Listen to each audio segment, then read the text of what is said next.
A ausência de Vladimir Putin em uma negociação sobre a guerra no leste europeu inviabiliza conversas na Turquia. O presidente da Ucrânia, Volodymyr Zelensky, avaliou que o líder russo foi desrespeitoso.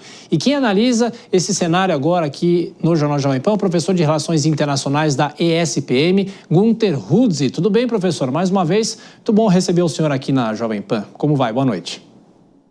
Boa noite, Thiago. Boa noite a todos que nos assistem. Obrigado pelo convite, eu que agradeço. Muito obrigado, professor. Afinal, não é um contrassenso o presidente da Rússia não comparecer, porque, de uma certa maneira, foi ele que propôs essa negociação, não é, professor? Pois é, Thiago. O que muita gente ainda não entendeu é que Vladimir Putin está enrolando, e é essa palavra, não tem outra para todo mundo entender, está enrolando o presidente Trump numa tentativa de aumentar o controle territorial na Ucrânia, né, no avanço das suas tropas. O problema para ele é que o avanço parou, né? Está sendo mínimo. Então, ele tá adiando ao máximo esse processo de negociação para justamente tentar fazer com que suas tropas consigam avançar o máximo possível, ainda mais agora que está chegando o verão no hemisfério norte, que aí ele teria uma possibilidade maior de conseguir qualquer ruptura das linhas de frente ucranianas. E para não ter um problema maior com o presidente Trump, ele vem fazendo essa jogada. E, portanto, se alguém está esperando que ele vá realmente negociar e negociar seriamente um cessar-fogo, não estou nem falando um acordo de paz permanente, um cessar-fogo de 30 dias, não vai, é melhor sentar, porque não vai ver, não. Sem dúvida. Professor, vou chamar os nossos comentaristas. Na sequência, a pergunta é de Nelson Kobayashi. Kobayashi. Professor, boa noite, é um prazer falar contigo.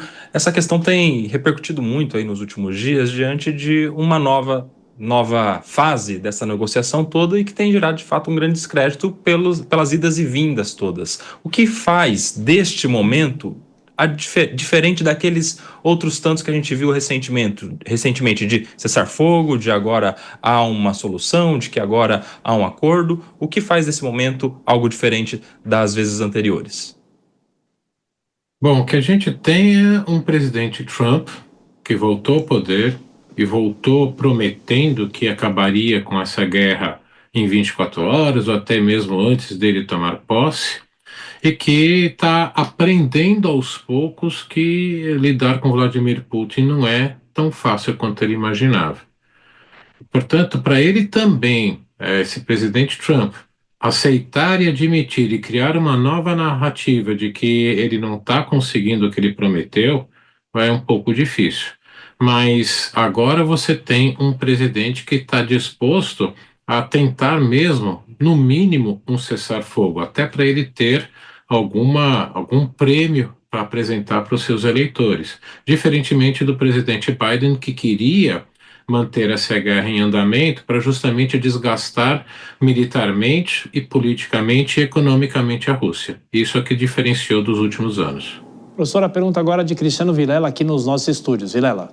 Professor, boa noite. Professor, na linha da sua resposta agora, quem poderia realmente influenciar mais fortemente a Rússia nesse processo de paz ou na tentativa de se construir um diálogo com a Ucrânia? Os Estados Unidos, que, como você bem colocou, Donald Trump, num primeiro momento, fez várias falas nesse sentido e agora talvez esteja com dificuldade de alguma forma, fazer com que isso avance? Ou talvez a China, eventualmente, como um parceiro mais próximo à Ucrânia, à Rússia, perdão, e com uma capacidade, talvez, de influenciar um pouco mais?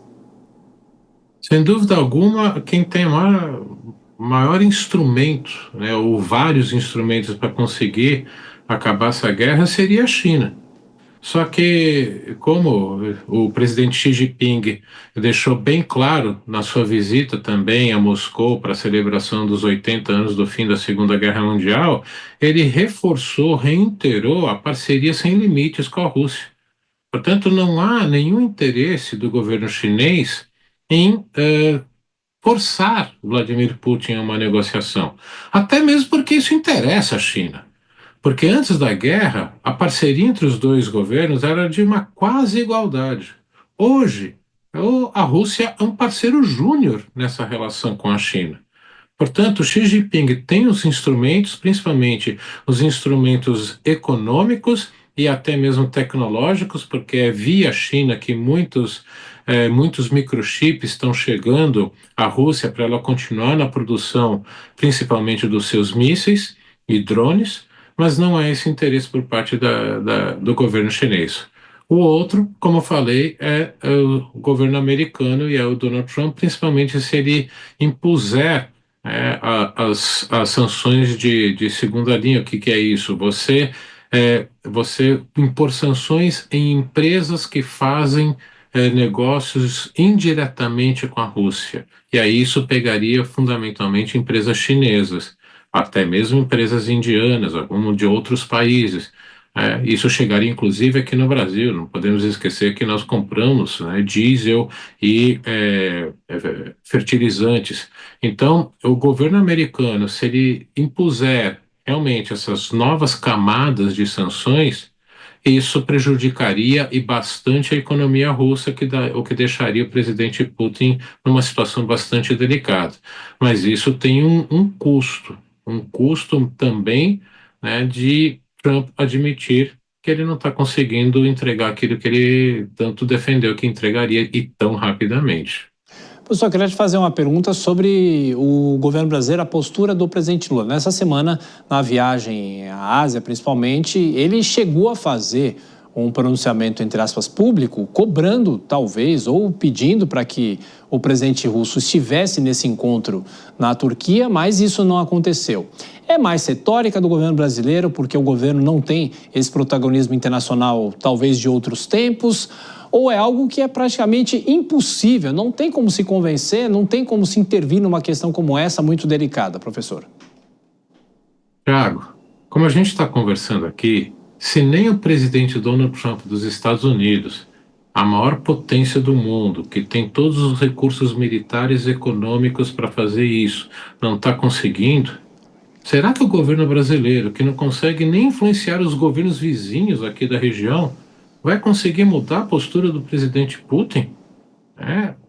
Eu acredito que como você ligeiramente falou, você tem hoje no Palácio do Planalto tanto o assessor especial da Presidência da República para Assuntos Internacionais, o embaixador Celso Amorim, quanto o próprio presidente, com uma mentalidade ainda dos anos 2000, quando a gente estava vivenciando o boom das commodities e que o Brasil cresceu fortemente e que vários líderes, inclusive o ex-presidente Obama, dizendo que o Brasil não era uma potência em ascensão, era uma potência que já tinha ascendido e que, portanto, você tinha efetivamente uma situação, não só a conjuntura internacional, mas a conjuntura brasileira numa outra realidade.